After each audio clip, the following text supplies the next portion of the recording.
এই যে একটা বাঁধ, সুইচ গেটের এই যে একটা বাঁধ কাঠ দিয়ে আটকানো, ঠিক আছে। এই যে এখান দিয়ে পানি নামার কথা। এখানে সুইচ গেট সবগুলো বন্ধ ছিল, তো সেজন্য পানি যাইতে পারে নাই।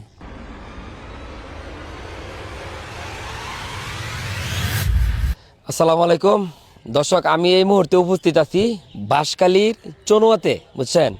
এখন মূলত আসলে এই জায়গায় আপনারা সবাই জানেন যে ভয়াবহ বন্যা ঘটছে, কিন্তু বন্যাটা আসলে ঘটছে কিভাবে, এটার কারণটা কিন্তু আপনারা জানেন না।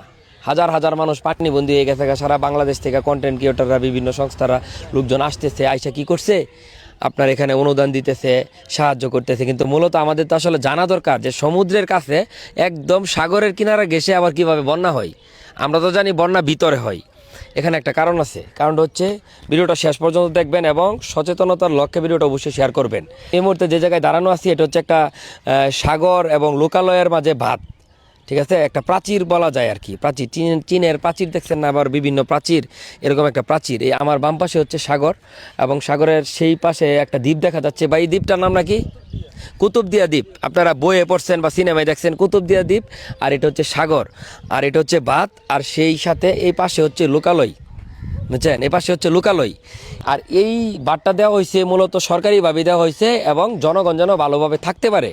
বিশেষ করে তো সাগরের পাশে জেলেরা বা আমাদের মতো নিম্নবিত্ত লোকজনে থাকে, কিন্তু এখানে যারা মৎস্য ব্যবসায়ীরা আছে, এইটাও আপনাদেরকে একটু ঘুরায় দেখাই। মৎস্য ব্যবসায়ীরা আছে, এই যে দেখেন মাছ চাষ করে, মাছ চাষ করতেছে। হ্যাঁ, এখানে কিন্তু মাছ চাষ করতেছে, পুরাটা জুড়ে এরকম মাছ চাষ করে। আর এই বাঁধের কিন্তু এই আধা কিলোমিটার দূর দূর পর পর একটা করে সুইচ গেট দেওয়া হয়েছে। সুইচ গেটটা খুলে নাই, যে গেটটা, এই গেটটা খুলে না। এই কারণে অতিরিক্ত বৃষ্টি, পাহাড়ি ঢল, ঠিক আছে, নামার পরে লোকালয়ে এই পানিটা সরাসরি সাগরে যেতে পারে নাই। রাতের আধারে এই যে মানুষ আসলে একটা দুঃস্বপ্নের মতো পানি ঢুকে পড়ছে, এটা আপনারা দেখছেন। আর এই বাড়িগুলো দেখতেছেন, এগুলো কিন্তু পানির নিচে তলায় ছিল। এখানে জেলে ভাইদের বাড়িঘর আছে, ভিতরে আমরা অনেক বাড়ি দেখছি, আপনাদেরকে দেখাবো। সবগুলোই পানির নিচে ছিল। আর এখানে অনেকে আছে, আমরা একটু তাদের কাছ থেকে প্রশ্ন করি যে আসলে মূলত এই বন্যাটা হওয়ার কারণ কি। যে আসসালামু আলাইকুম, আপনার বাসা কি এইদিকেই? জি ভাই। আচ্ছা, এই অঞ্চলে মূলত বন্যা হওয়ার কারণ কি? সাগরের পাশে তো সরাসরি বন্যা হয় না, আমরা জানি, কিন্তু এখানে বন্যাটা হওয়ার মেইন কারণটা কি?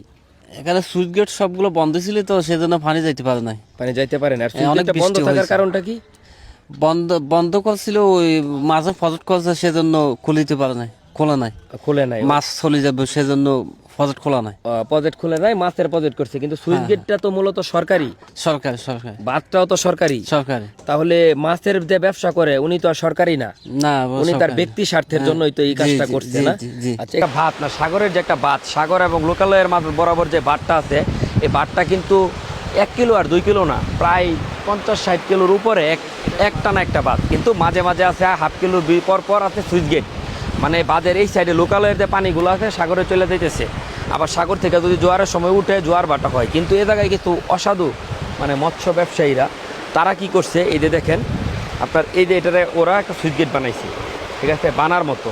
মানে যখন সাগর থেকে পানি ওঠে তখন তারা এটা টোটালি খুলে দেয়। খুলে দেওয়ার পরে সাগরের পানি মাছটা সহ সবইটা করে, কিন্তু আবার যখন নামে তখন এটা আটকায় দেয়, আবার রাতেরবেলা এটা বন্ধ করে দেয়। মানে এটা অফ করে দিছিল সুইচ গেটটা। আর অফ করে দেওয়ার কারণেই কিন্তু হঠাৎ করে রাত্রে অতিবৃষ্টি হওয়ার ফলে আপনার বন্যা হয়ে গেছে। লোকালয়ের পানিগুলো আর বাঁধটা ওভারটেক করে যাইতে পারে নাই। অফ করছে কিভাবে আপনাদেরকে একটু দেখাই, যে মূল ঘটনাটা আপনাদেরকে জানাচ্ছি। অবশ্যই ভিডিওটা শেয়ার করবেন যেন সরকার মহল এটা নিয়ে আসলে তদারকি করে। এই যে আপনাদেরকে দেখাচ্ছি আমরা, এখান দিয়ে পানি নামার কথা, দেখতেছো, এরকম একটা না, শত শত বাঁধ অফ করা ছিল দেখেই সঠিক নিয়মে পানিগুলো নামতে পারে নাই, এবং পানিগুলো না নামার কারণেই আপনার এরকম বন্যার তৈরি হয়েছে।